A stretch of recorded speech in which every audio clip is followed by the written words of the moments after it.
The following opinions are solely those of BoatTEST.com and its test captain. Hi, Captain Steve for BoatTEST.com. In this video, we conduct a features inspection and sea trial on an all-new boat from Boston Whaler, the 190 Montauk. This is part of a series that has pretty much redefined the Montauk lineup as it's been redesigned from the hull up for improved handling, better seating, and improved storage. Because she's so versatile and has so many options, owners can build a boat that specifically addresses numerous applications. Starting up front, the 190 Montauk has a large deck that measures 6 foot 1 inch by 3 feet 10 inches. Because her bow is squared, she has over 23 square feet of casting or sunning space. The area is covered in non-skid that provided a good grip, and the relatively high bulwarks add plenty of safety. All hardware is recessed. An optional bow cushion creates a sun deck. Gunnel height in the bow is 21 inches, and the available stainless steel rails on each side are another 13 inches above that. We recommend them for every application. However, lower rails are available. Beverage holders are in each aft corner of the bow area. The forward hatch in the casting deck opens to the anchor locker, which drains overboard and has a place to secure the bitter end of the rode. There's a notch forward so the line can extend out while the hatch is closed. Further aft is a large insulated fish box that is secured by 2 turn-and-lock latches, a gas assist strut, and a rubber gasket. Because it has a removable plug and drains overboard, it can double as a beverage cooler or simple storage. Ahead of the anchor locker is a single 8-inch bow cleat on the centerline. The split bow rail design allows space for deploying the anchor unhampered, as well as making it easy to jump ashore or facilitate a bow-in docking. A casting seat is available to mount on the forward deck, and there's also an available side mount pedestal table. Forward of the console is a 72-quart cooler that secures with bungee cords into custom brackets. The padded cooler seat and snap-on cushion and backrest are included in this fishing package option. Working our way aft, there's a 33-inch break in the stainless steel rails for easy boarding. Our test boat had teak foot treads on each side of the gunnels, adding a touch of class. Between the gunnel and the console is 17 inches of clearance with the optional T-top and 21 inches without it. The console hatch to port is vented and has a magnetic catch to hold it open. Inside, there's access to the helm rigging, the battery, and battery switch. On the starboard side of the console, there's dedicated storage for the Plano tackle boxes, again part of the fishing package. Moving to the helm, we find an effective, thick acrylic curved windscreen. On top of the console is a standard Ritchie compass mounted in line with the wheel. A handy tray includes 12-volt and USB connectivity. On the panel above the fixed mount steering wheel is a 7-inch Raymarine multifunction display. To starboard, a carbon fiber effect panel houses multifunction analog gauges that monitor fuel level, volts, water temperature, and oil pressure, with the tachometer right alongside. The accessory switches are to the right. To starboard of the wheel are the Mercury shift throttle control binnacle, which is placed ergonomically at a 45-degree angle, something that we don't often see on center consoles because of lack of room for the forward throw. Whaler engineers have solved this problem by designing in a pocket in the vertical dash. The Raymarine VHF radio has a microphone positioned high in the dash where it can't accidentally get kicked or bumped into, and the Fusion stereo is also well placed.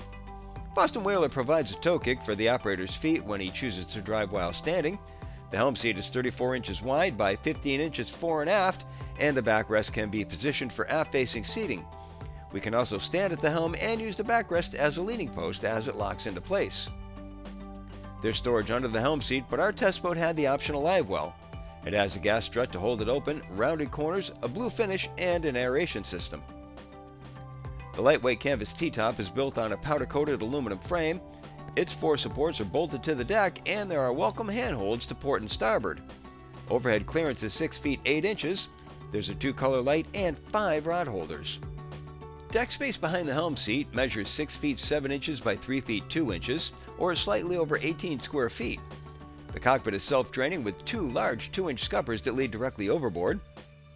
Cockpit depth is 19 inches at the stern with row height at 30 inches. In the stern quarters are jump seats with grab rails within reach. Backrests fit into 4 sockets which double as rod holders. The swim platform is covered in teak and equipped with a 3-step reboarding ladder that reaches 22 inches below the water surface in compliance with ABYC standards. The stern includes 8-inch stainless steel mooring cleats. An optional sturdy towing pylon is available. In the splash well ahead of the engine, we see the Seastar hydraulic steering, and to port is the fuel fill for the 60-gallon fuel tank. In the middle is a plastic hatch that leads to the boat's automatic bilge pump with float switch. Now let's check out the 190 Montauk's performance. She measures 19 feet 4 inches long with an 8-foot beam, and the hull draws 13 inches. Empty weight without the engine is listed at 2,000 pounds.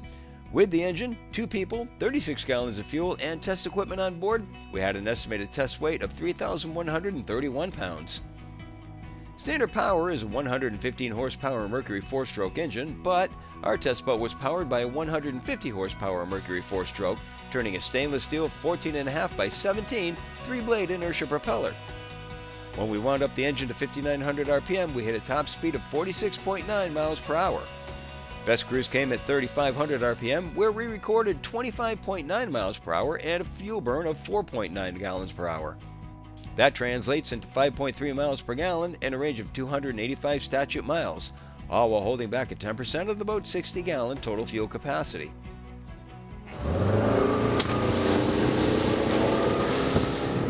In acceleration tests, the 190 Montauk planed in 3.3 seconds and ran through 20 miles per hour in 5.5 seconds, and 30 came and went in 7.6. The boat is just plain fun to drive. Her new bottom design has 2 strikes per side and a reverse chine that help her track cleanly through turns, and the standard C-Star hydraulic steering felt smooth. Because the forefoot is sharp and the top sides flare out well above the waterline, the ride is smooth and stable.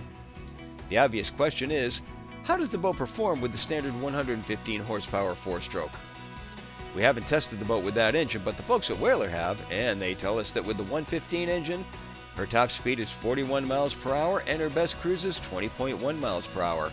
So that's about 6 miles per hour slower at both top end and best cruise.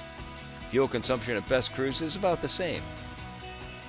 Because the time to plane is about 2 seconds faster with the 150, those involved in towing sports might want to consider that, and possibly a 4-bladed prop as well.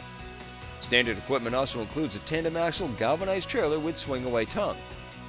One final thing, but it is the most important of all. Boston Whaler was founded 60 years ago on the notion that none of its boats would ever sink and, if swamped, would float level. Boston Whaler is the only builder on the planet that currently puts this in writing on its website. Not only does it make the statement that it will float level if swamped, but it also adds exactly how much weight it can support if swamped. In the case of the Montauk 190, it can carry 4,000 pounds of additional weight if swamped. No other boat builder does that. It's all coming together in the all-new and all-redesigned 190 Montauk from Boston Whaler. And that's my full features inspection and sea trial. For BoatTEST.com, I'm Captain Steve. We'll see you on the water.